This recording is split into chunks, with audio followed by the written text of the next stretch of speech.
basketball check-in. I know I haven't ever brought up the fact that I'm playing fantasy basketball this year, but now that we're done with the All-Star break, I figured this is a good time to show you guys what my team looks like, how I'm doing, and what the road ahead is seeming like after 17 weeks of the NBA season. So, without further ado, I present to you my fantasy basketball draft from way back in October. Just for reference, this is a 10-team sleeper league that I am playing with people that I actually know from college. There's this guy who my roommate and I met when we played pickup, right outside of our rec center. And we've gone and played basketball with him probably like a dozen times. We're all very unskilled. They're slightly more skilled than I am, but it's just like, it's basketball for fun, for pleasure. Pause. And yeah, so he asked if I wanted to be in a fantasy basketball league. I want to say it was for money. I want to say it was like $10 buy-in. And I think that season-long commitments are kind of a nice way to win some money. I feel like a lot of people in fantasy leagues or things like this, they taper off, they get less invested, especially with the season as long as the basketball regular season. So I was like, absolutely, I am in. $10 is enough. It's a good amount, especially when you have 10 people playing. The pool will be decent enough at the end that it's fairly worthwhile. So this was my first time ever playing fantasy basketball on Sleeper. I've only ever played fantasy basketball once in the past. I actually don't even know what really happened. I want to say I was playing on ESPN, and I made it through like 2/3 of the season, and then the league just deleted itself. I don't know. I truly don't know what happened. Maybe the commissioner deleted the league. I could not tell you, but it just was gone, and that was with random folks, so I never got to see that one again. I never got to play the entire season of fantasy basketball, but this time I'm hoping to make my full basketball journey at least once. And now, regarding this draft,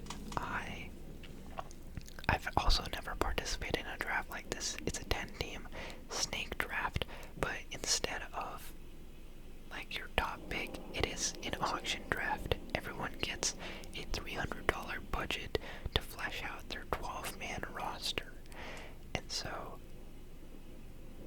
everyone on their turn in the snake draft gets to suggest one player that the entire pool is going to be bidding on, and then people can submit their bets with their bids with an increment of $1. So the lowest starts at 1, and then you can go as high as you need.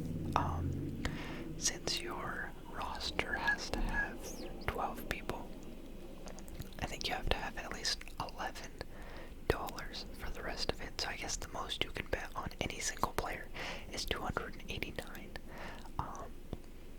And yeah, I'm not gonna try going over the entire draft. I'll give you the first 5 or so picks that were put up for bidding.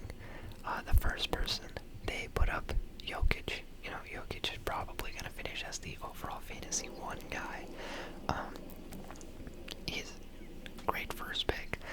So he went up for auction, and the bidding went up and up and up, all the way to $118. That's when the first team got him. Just for the math of this, if you have $300 and 12 people, you're gonna want, let's say, a third of that. You have 4 people, you have $100. Each person's gonna come out to $25. That's the average you have to maintain across your 12 people. Now, obviously, you're gonna want to front load. Some people you're willing to invest more money in. Some people you're willing to invest a little less. But my rule of thumb was, I'm definitely not going over $100 on any one particular player.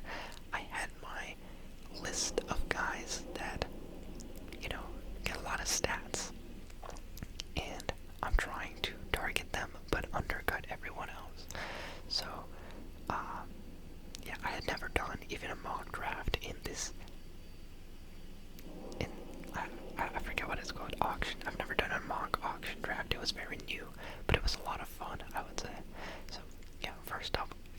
it went for 118. In the second, person to be suggested was Joel Embiid, and Joel Embiid went for significantly less, $68. And then it was my turn to suggest. So I saw that two big men are off the board. I thought this is a good time to try and target Anthony Davis. I feel like Anthony Davis's reputation isn't as high as those other two guys, but I think for fantasy purposes, he's great. You know, he gets a lot of rebounds, he can get a lot of points. He'll get his fair share in blocks. So I put up Anthony Davis for auction, and no one was high on him. It was actually quite remarkable. I ended up being able to keep Anthony Davis for $59. Actually, I don't remember if I suggested him or if I just ended up with him. Either way, he was a guy I really wanted. 59 was the steal, so I was very happy with that. And then next up, there was Luka. Luka went for 100, and fifth overall was Giannis. Giannis went for 121. Number 6 was Jason Tatum. He went for $79. Number 7 was Shai Gilgeous-Alexander. He went for 126. Number 8 was Victor Wembanyama. He went for 150. Half of this person's allotted allowance went towards Victor Wembanyama. Number 9 was Curry. Curry went for 108. And number 10 was Brunson. He went for 117. I don't think everyone had snagged a player yet at this point. There was one guy who was saving quite a bit, but off the first 10 picks, I got the cheapest discount. It was Anthony Davis at $59 was the cheapest. Then you had Joel Embiid at 68 being the second cheapest, and Jason Tatum at 79 as the third cheapest in the first 10 picks. And I was very happy with this. So now that we have the first 10 picks out of the way, I'll just go through my entire roster on draft day. With the first player that I was able to land was Anthony Davis for 59. The second player I was able to get was Trae Young at $66. I did have to pay a little more for Trae than Anthony Davis because other people were interested, but the bidding war still didn't go that high. I felt pretty comfortable with 66 for Trae Young, knowing that he's going to rack in a lot of assists, and there were years where he scored up to 30 in a game, so I felt like it was good value. Next up, I got Jamal Murray for 28. Jamal Murray, I got him 20th overall. There are definitely some other larger stars on the board, but I do think that his collective stats are pretty good. He can score at least 20. He can get you at least 6 assists. All in all, his numbers are solid. He just doesn't have that same star reputation. And so my strategy for this, whenever it was my time to suggest someone, I actually suggested people that I didn't want at all. And I was just driving up the number on them and then letting other people argue over it. I don't remember who in particular I did that with, except for Anthony Edwards. But I know for sure I thought that Ant was going to be way overvalued just because he's a young, promising star in the making. But I feel like for fantasy basketball you need tangible stats. Andre Drummond is a beast when it comes to fantasy basketball just because he's a double-double machine. And guys like that get valued a lot. And Sabonis is going to give you great numbers even if you don't think of him as having the same amount of flair as a guy as Anthony Edwards. So I remember I put up Edwards and pretty much every single time it was my turn to suggest someone, I was putting people out there that I don't want, not in the slightest hint. And so I put up Edwards, and that went up to $74. And I felt pretty good about that because I was good, everyone, use your budgets, get rid of all your money, and then at the end I'll clean up with all the guys that I want. And so my third guy was Jamal Murray for 28. My fourth guy was Cade Cunningham for $41. I felt pretty good about that one as well.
Siakam.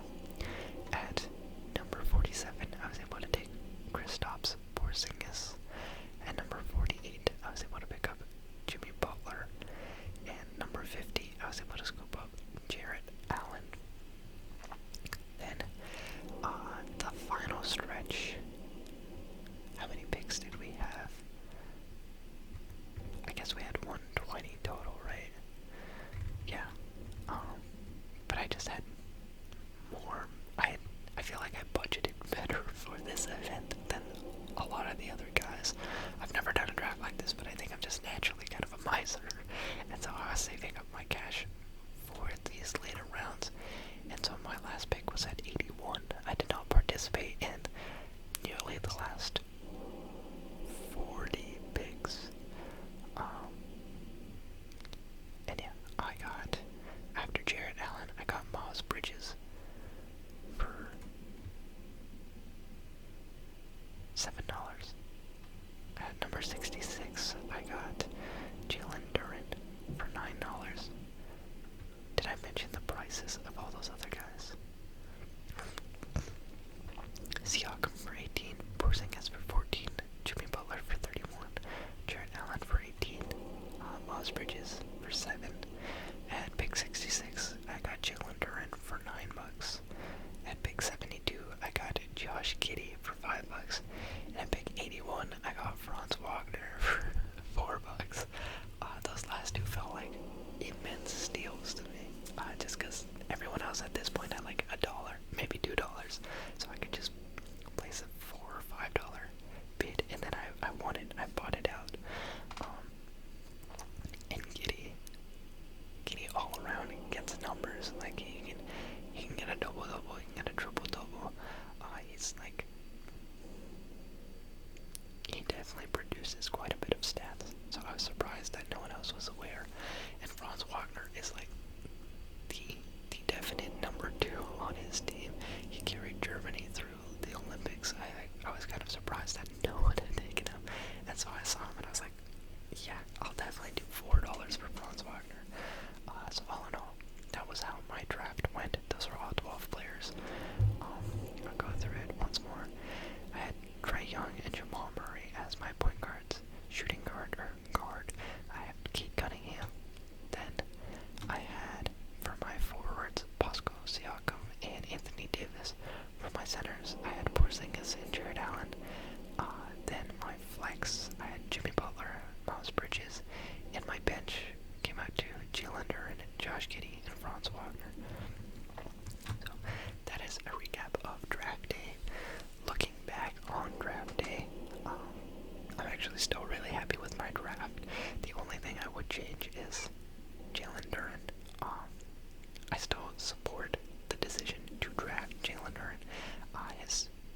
He's kind of, at times he can be a double-double guy, getting 10 rebounds, at least 10 points. He got off to a hot start last year for the Pistons, and so I was kind of hoping that he would develop and do the same thing again, but he was pretty disappointing. I'd say he's like the only player on my team that did not pan out remotely, and he's the only one from my draft day that I actually don't have. So yeah, other than him, everyone else worked out in my favor. And then regarding trades, I don't really trade in fantasy football because I do a bad job of it, but this is fantasy basketball, and I guess I was just feeling more carefree. I'm already unfamiliar with fantasy basketball and how this works. So the way that these games get played, it's a week-long lock-in system. It's like basically you're facing your opponent for the full week from Sunday to Sunday, and in your lineup you have how many spots?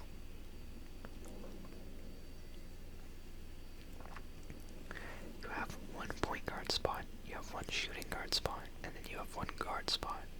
You've got one small forward spot, one power forward spot, and one forward spot. You have one center spot, and you have 2 utility spots. So in total, that's 1, 2, 3, 4, 5, 6, 7, 8, 9. You have 9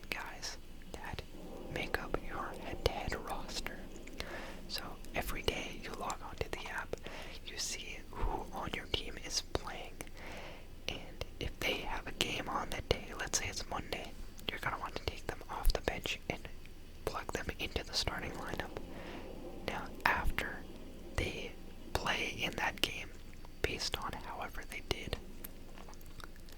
you will have the option to lock their performance. So, for example, today I've got Jamal Murray playing against the Hornets. You've got the Nuggets and Hornets game starting at 6 p.m. So prior to 6 p.m., I'm going to want to put Jamal Murray somewhere in my lineup, whether it's at the point guard, at the shooting guard, at the guard, or in the utility. That way, I am eligible to submit his points once he plays. So after Jamal Murray plays against the Hornets, and say that game wraps up at 8:30, I'll be able to determine, based on his projection, if I like how many points he put up. Like today, he is projected to score 37.19 points based on his assists, points, rebounds, steals, turnovers, blocks, everything. I think you get a bonus point for double-doubles. You get another bonus point for triple-doubles, things like that. You know, the stats are slightly weighed different from one another, but let's say he has a great game, and instead of 37 points, he has 45 points that he scored. I then have the option to lock his performance, and that means on my roster, I have one less spot to clinch points for. So I would now have 8 playable players, and my point guard spot would be locked with a 45-point performance from Jamal Murray. So it's basically just going through the entire week, trying to predict who is going to have their best performance at one point, and making sure they're in your active lineup so that you can lock their performance when it happens. I don't know if I'm doing a wonderful job of explaining it, but it's just, yeah, it's just like keeping tabs every day on who is playing, putting them in, and then if they have a good day, you lock it. If they don't have a good day, you swap them out, because once you swap them to the bench, you can no longer lock that performance, and then if they have a new performance, it overrides the previous one. So if Jamal Murray has 45 points on today in his game against the Hornets, but I decide, no, I don't want it, I'm going to try and wait until his next game, which is going to be on Saturday against the Lakers. I can say, oh, I think that he's going to do better in the Lakers game, and I can hold off. If I leave him in the starting lineup, and then he plays against the Lakers, and he only scores 33 points, I can't go back and lock his previous performance. I have lost it. So it is a bit of a gamble. You have to decide whether you are happy enough with the points that they put up in the performance that they were on your roster for. And if you are, you lock it. If you're not, then you can swap them out. Once you swap someone to the bench, you're no longer able to lock them. And if someone had a game on that day, but they were on your bench, you can't lock their points. They weren't in your active roster.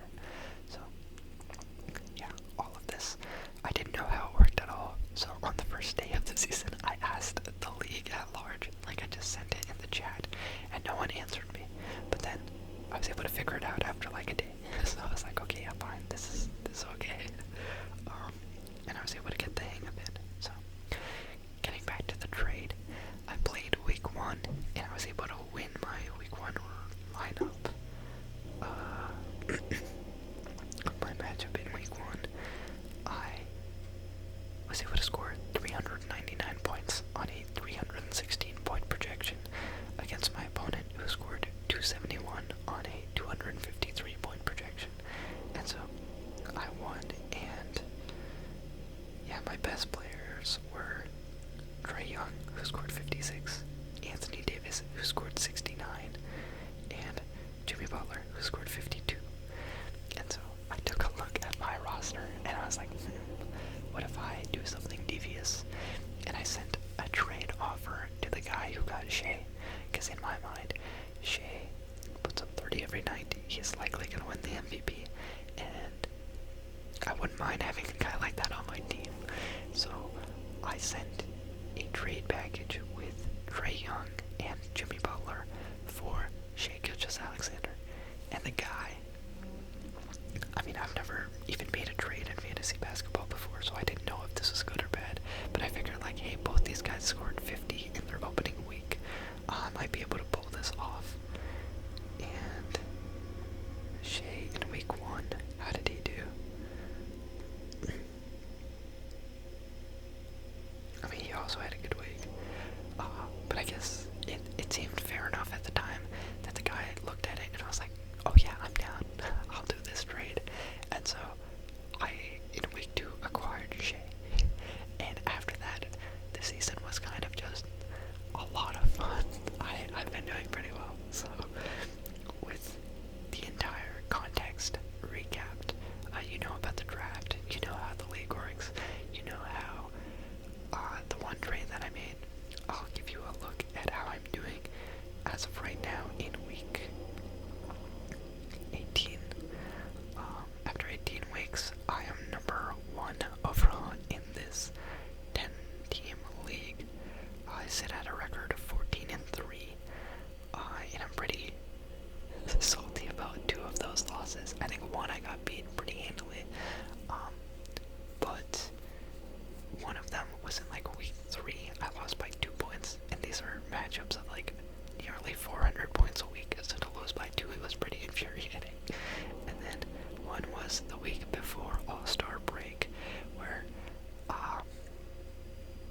I just botched who I should put on my bench and who I shouldn't. I think I had Keontae George on my bench, and I had Josh Giddey playing. And yeah, I had enough points to beat my opponent, but I ended up losing by 11, and so I was a little bit upset about that one as well. It was really because Norman Powell went off in overtime in that game for the Clippers. Norman Powell was having a dud game, and I was expected to win by like 3 points, and I was like, oh yeah. And then I checked the game, Clippers went to overtime, and then they won it, and Norman Powell scored 40, and I was like, gosh darn it, man. But yeah, after 17 weeks, at 14-3, I'm number 1 right now. Number 2 is at a record of 12-5. Number 3 is at a record of 11-6. And yeah, those are the top 3 in this league. In terms of points for, this is not like those fantasy football leagues that I was doing, where I just got really lucky. I actually do have the best points for by a wide margin. I sit at the top with 6,887.4 points for, and the next closest is 6,637.80, so I'm 258 points above the next closest guy. For reference, that guy is like 250 points above the next closest guy from third place. Third place has 6,360, so I'm a full 500 points ahead of the guy in third place. The guy in last has 4,959. And then in terms of max points for, I also lead by a slightly smaller margin, 7,361.4. Second place has 7,204.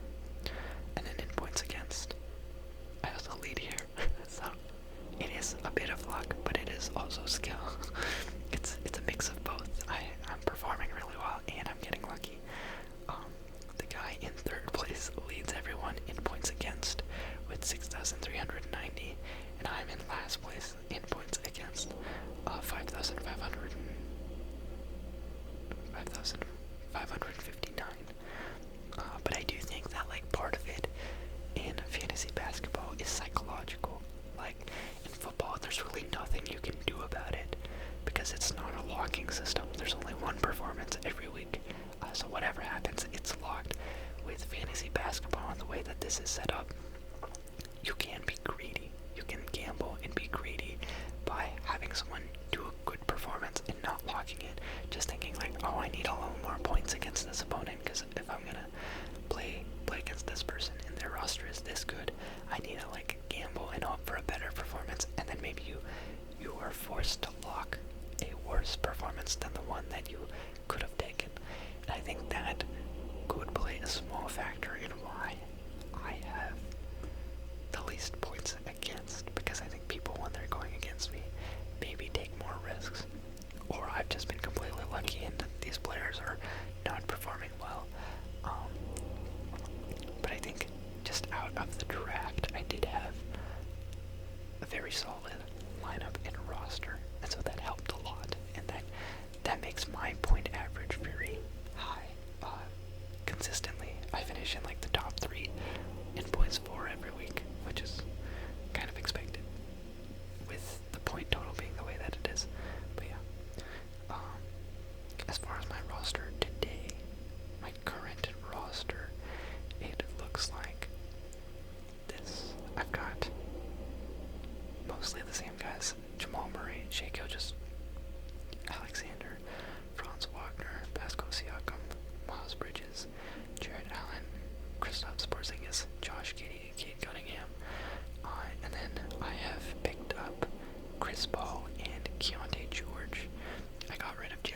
and then he also went down, and so I got rid of him, and I got Keontae George. Keontae George has had a couple good games. Yeah, he had 44 last week when he was on my bench. I feel pretty bad about that one. Yeah, that's what I'm at right now. The only concerning thing for the rest of the season is now Anthony Davis is out with that injury he suffered in his debut against the Mavs. With everything that happened in the Lakers Mavericks trade with Luka and Anthony Davis, I forgot I was playing fantasy basketball at all. It was such a league-altering trade that I was like, wow, this is crazy. And then 3 days later, I was like, oh bro, I have Anthony Davis on my team. I wonder how this is gonna affect this. And then he immediately got hurt, and I was like, oh shoot, that's tragic if you're a Mavericks fan. And then, yeah, on my own component out of it, I was like, oh, interesting. That could be potentially bad for me, but I don't really mind. At the end of the day, it's fantasy basketball. I can lose this if I need to. But I think the other guys will rally, shake, and kind of carry. I think that eventually AD will come back and it'll all work itself out. But yeah, this week's matchup, I'm going against the number 9th overall guy, projected to win. His team, he has Curry, DeRozan, D'Angelo Russell, LeBron, KD, Paolo, Naz Reid, Jaden McDaniels, Cam Johnson, Max Christie, Draymond, Brook Lopez, and then he has Wiggins and Kuminga on his IR. This is the guy that I know. I play basketball with this guy. He's a Warriors fan. Half his team is Warriors players. And yeah, I think that's why. Did he acquire Jimmy Butler? No, he didn't. Okay, he made a trade recently. I didn't know if he was going after him. And yeah, that's it. I thought I would do a check-in since I've been playing fantasy basketball and I do all the fantasy football videos. And fantasy basketball is going pretty well so far. I do think that the championship will lie between me, first place, the second place guy, and the third place guy. I think we're the most active. The other people, it's what, a 6-person? I think it's 6 people competing in the playoffs.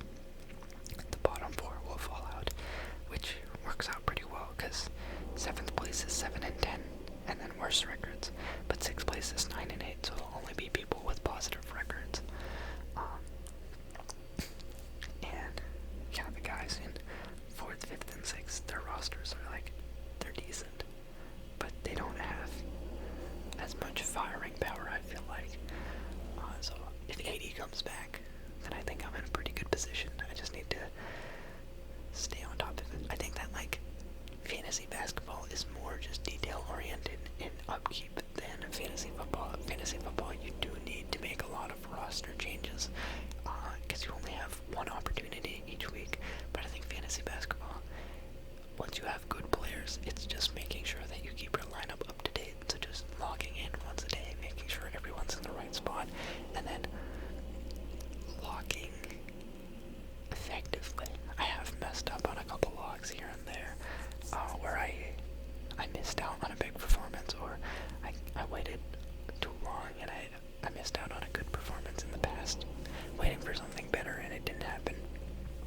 My general rule of thumb is if it's their best performance and their last, if it's about even with their best performance in the previous week or the week before, then I'll take it. I don't try and gamble for really high scoring days. And if they get over 45 points and they're not a bona fide star, then I'll definitely take it. Porzingis, if he puts up 45, I'm clinching. Jared Allen, I'm taking it.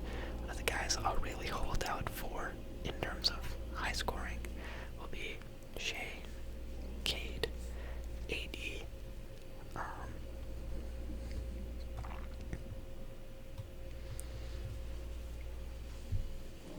there's one more. I feel like there's one more guy consistently on my team that puts up numbers.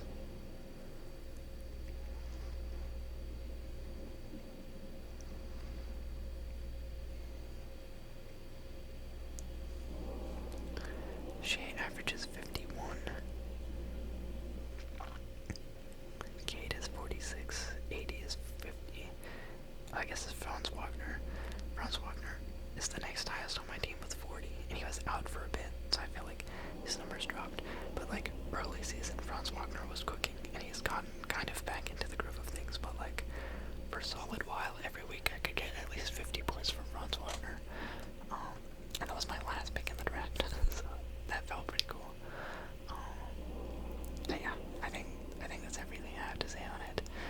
Really, nothing that insightful. Just catch up, just little chit chat about basketball. Yeah, things have been a little bit busy on my end with this comedy show that I'm putting together. I'm gonna give you a little spiel, a little inside scoop on what's going on. Basically, at my college, I'm the president of the stand-up comedy club, and we have a bunch of people who are interested in stand-up comedy. It's a club that's existed since 2007. It's called Laughology, and every year the presidency gets moved from like one person to another. So I joined this club back in my sophomore year because I was interested in stand-up. It's something I've been interested in since I was like a little kid. In 3rd grade, that was my dream job. And so I found out that they actually have the club here, and they do stand-up every week. They have an open mic at this restaurant in the nearby area. So I watched a couple times, then I went up for the first time, and the club was really nice and friendly about it. So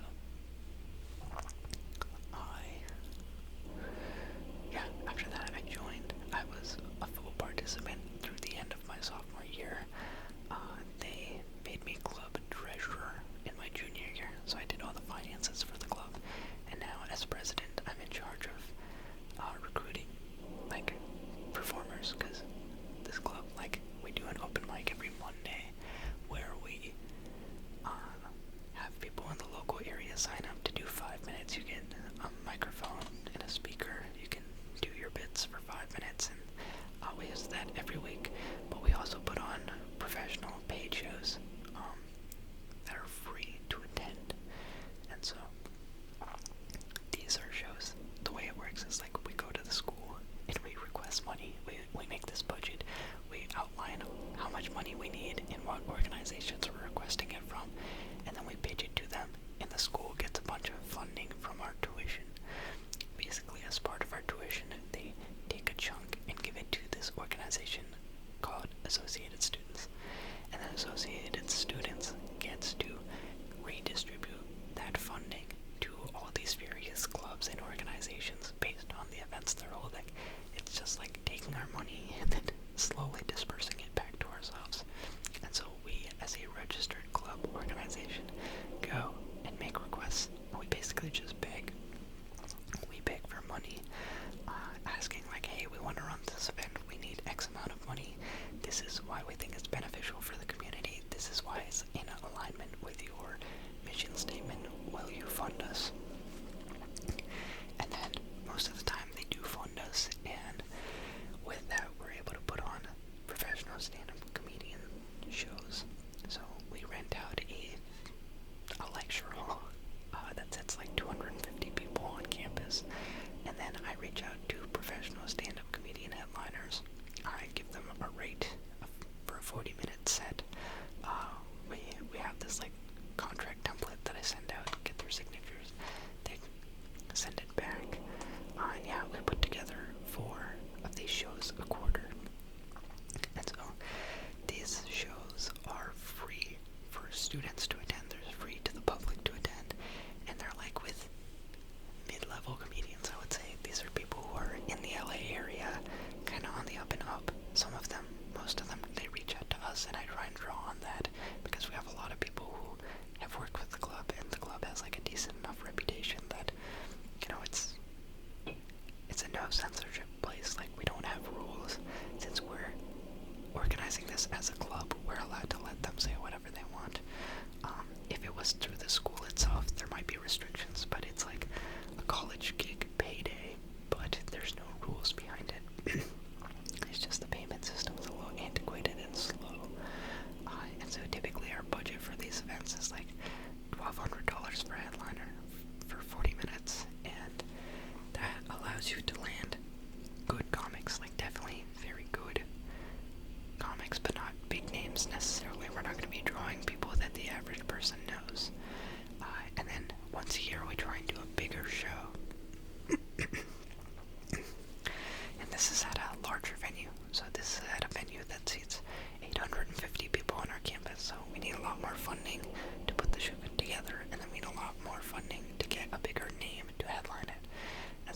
where we took a big swing and it panned out. We were able to land Nimesh Patel. Nimesh Patel is an Indian stand-up comedian, first Indian American to ever write for SNL. Just kind of a big deal. He has a lot bigger of a following than the average comedian that we get. But in order to land him, we have to do all this stuff with his agent. He is getting a check for $12,000, and I'm liable for making sure that gets carried out. And he hasn't sent over the contract yet.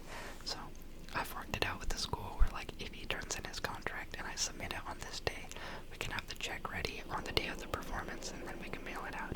But they told me to turn in all the paperwork on February 10th, and it's now February 20th, and he hasn't gotten it back.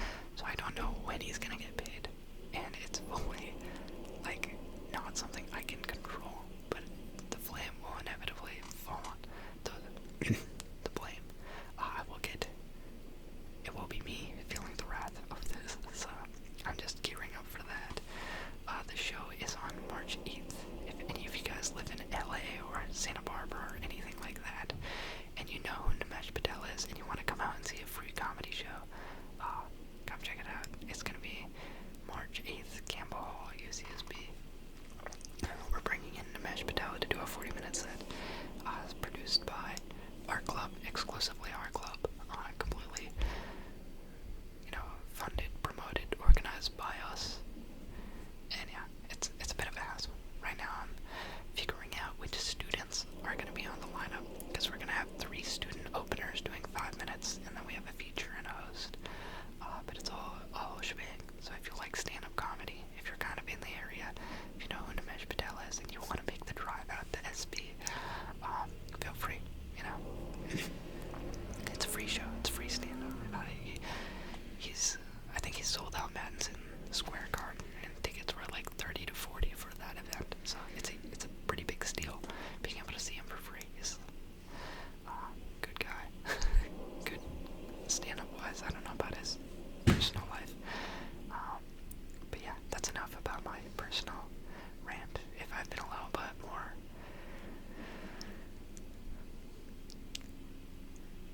just off my game, it's partially due to that.